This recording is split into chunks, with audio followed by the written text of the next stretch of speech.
अप्रैल मई से पहले चुनाव नहीं होना और हम 12 लाख से लेकर 15 लाख बूथ लेवल पर कमेटियां बनाने का आदेश सारे देश भर में शुरू हो गया है और इतने बूथों पर हम मशीन फोड़ेंगे। यदि बैलेट पेपर पर चुनाव नहीं हुआ तो ईवीएम फोड़ेंगे। ये फोड़ना गैर कानूनी है। पुलिस को समझ में क्यों नहीं आ रहा है कि गैर कानूनी काम करने की बात हम कर रहे हैं, हमको अरेस्ट क्यों नहीं कर रहे हैं, ऐसा पुलिस को हम बोल रहे हैं। अरे करो भाई, फोड़ लेंगे तो बाद में, मगर फोड़ने की बात अभी करे। फोड़ने की बात कहना भी गैर कानूनी है। फोड़ेंगे। चुनाव आयोग को चेतावनी दे रहे हैं। आप चेतावनी मान लीजिए, अगर वो बैलेट पेपर पर नहीं लाते हैं तो फोड़ेंगे। लेकिन दिल्ली में तो आपको प्रोटेस्ट करने की अनुमति नहीं दी जा रही है। यहाँ पर धारा 144 का हवाला दिया जा रहा है। देखो, वो 144 उन्होंने 31 को भी लगाया, लेटर दिया था हमारे पास है। मैं नहीं मानेंगे आपकी बात। कहा क्यों नहीं मानेंगे? कमिश्नर का क्यों नहीं मानेंगे? कहा आर्टिकल 19 में प्रदर्शन करने का बाबा साहब अम्बेडकर ने हमको अधिकार दिया है। तुम कौन होते हो इनकार करने? हम तुम्हारी बात नहीं मानते। कहा अरेस्ट करेंगे, अभी करो। हमने कहा कौन जा जेल में जाने से किसको डर लगता है? हम कोई चोरी किया, चकारी किया, डकैती किया? कुछ भी नहीं किया। संविधान को बचाने के लिए जेल में जा रहे हैं। लेकिन सर, ईवीएम को तो चुनाव आयोग हटाएगा, जनता कैसे इसमें कर सकती है? अरे जनता का दबाव तो चुनाव आयोग को मानना पड़ेगा कि नहीं? एक आदमी का थोड़ी मानेगा चुनाव आयोग। आखिरकार वोट का अधिकार तो जनता का ही है। अभी आप सुन लीजिए, आपका वोट चोरी हो गया तो आप मान लेंगे? कोई आदमी, साधारण से साधारण आदमी भी वो अपने वोट की चोरी की बात मानने के लिए राजी नहीं है। क्यों? एक ही तो है यार उसके पास। आम आदमी के पास केवल एक ही बात है, हथियार है वोट। वोट की वजह से तो वो उसके पास आकर एमएलए एमपी नमस्कार नहीं तो वोट अगर ना हो तो नमस्कार ही बंद हो जाएगा। चंडीगढ़ में बैलेट से गड़बड़ी हो गई सर। चंडीगढ़ में बैलेट पेपर को गड़बड़ी कर दिया। बैलेट पेपर नहीं होता और ईवीएम होता तो पकड़ा जाता। बैलेट पेपर है इसलिए तो पकड़ा गया। कार्रवाई कर रहा है इसके कागज। आपके माध्यम से मैं भी यही पूछना चाहता हूँ। सुप्रीम कोर्ट दबाव में है क्या सर? क्या सुप्रीम कोर्ट दबाव में है क्या? नहीं, सुप्रीम कोर्ट दबाव में है ऐसा नहीं कहा जा सकता। अगर ऐसा होता तो कई फैसले तो सरकार के विरोध में आ रहे। क्या नहीं आ पाता सुप्रीम कोर्ट? अभी हमारा भी केस पेंडिंग है वहाँ, और कई लोगों के केसेस पेंडिंग है।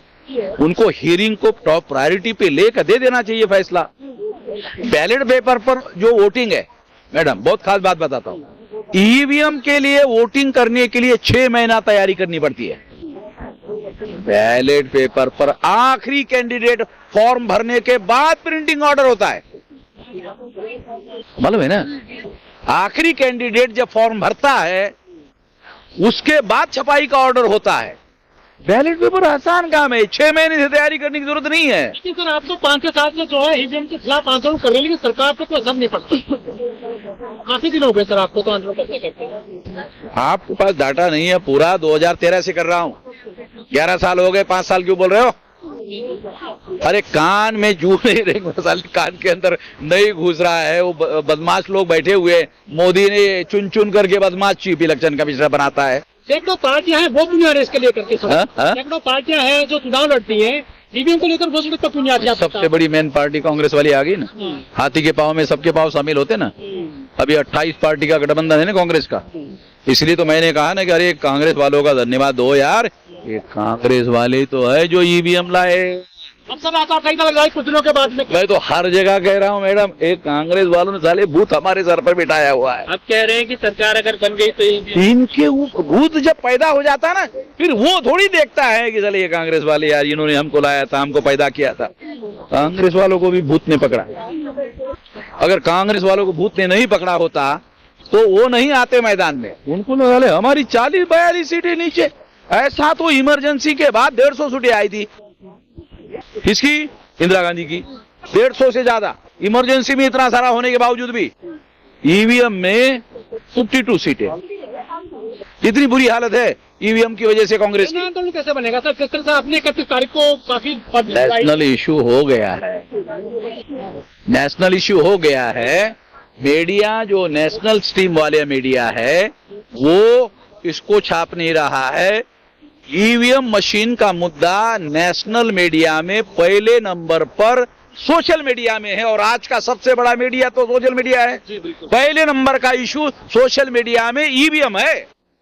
चुनाव आयोग सबसे बड़ा आंदोलन किया था, आपने खबर नहीं आई थी मुंशी मीडिया में आपकी। अरे भाई, हजारों सालों से अनटचेबल लोगों को बाहर रखा है ना, तो वामन मेश्राम को तो साले ने अनटचेबल बना के रखा है मीडिया वालों ने। ईवीएम के साथ में क्या सर? हाँ, मिली भगत है। मोदी जी की गारंटी चल रही है, ऐसा करे लोग। मोदी जी के गारंटी का क्या मतलब है? तो प्रोपेगेंडा में ज्यादा गारंटी है उसकी। हाँ हाँ, पैसे से चलता है ना। सर, चुनाव आयोग एक स्वतंत्र संस्था मानी जाती है, तो क्या लगता, आपकी समझ क्या कहती है? चीफ इलेक्शन कमिश्नर सिलेक्ट कौन करता है? चीफ इलेक्शन कमिश्नर कौन सिलेक्ट करता है? प्रधानमंत्री सिलेक्ट करता है।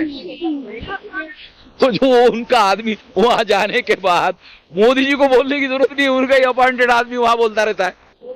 लेकिन ये विरोध नहीं दिखाई दे रहा है चुनाव आयोग को, जब पूरा देश में लोग मानते हैं। ऐसा मानना गलत है कि विरोध दिखाई नहीं दे रहा है। आपको सुनकर हैरानी होगी, 6 लाख गांवों में गाड़ियां भेजी है। आपको बताइए, ये दबाव किसका है? 31 तारीख के बाद तो कार्यक्रम शुरू हुआ। आपकी आज रणनीति ये हमारी वजह से तो 31 तारीख के बाद में सारे देश भर में गाड़ियां घुमा रहा है चुनाव आयोग। गाँव जाकर ईवीएम के बारे में आम आदमी को क्यों समझा रहे हो जिसको एबीसी पता नहीं है? अरे अकेले ये 10 आदमी को समझा दो, मैं ही सारे देश भर में ईवीएम सही है बताऊंगा। हमें 10 आदमी को समझाओ चुनाव आयोग। सर, एक लास्ट सवाल, ईवीएम तोड़ेंगे आप? हाँ, फोड़ेंगे, ईवीएम फोड़ेंगे। इससे तो जनता में उग्रता फैलाना हुआ ना। आप खुद जनता को कह रहे उग्र हो जाओ। संविधान द्रोह करना देशद्रोह है, और देशद्रोह के विरोध में ईवीएम फोड़ना छोटा अपराध। इम्पोर्टेंट मीटिंग ये समझ में आता है कि पत्रकार बंधु ये छोटा अपराध है। जंतर मंतर पर कल मुझे पिछले बार भी नहीं दिया था, मैंने पुलिस का नहीं माना। जो संविधान को नहीं मानते मैं उसकी नहीं मानता। आर पार की लड़ाई तो उनके ऊपर निर्भर है।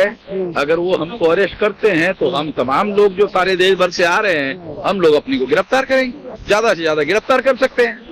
क्या करते हैं मालूम है? हमका पूरा अनुभव, गिरफ्तार करते हैं, गाड़ी में बिठाते हैं, 2 किलोमीटर के आगे छोड़ देते हैं। समझो, अरे जेल में ले जाओ भाई।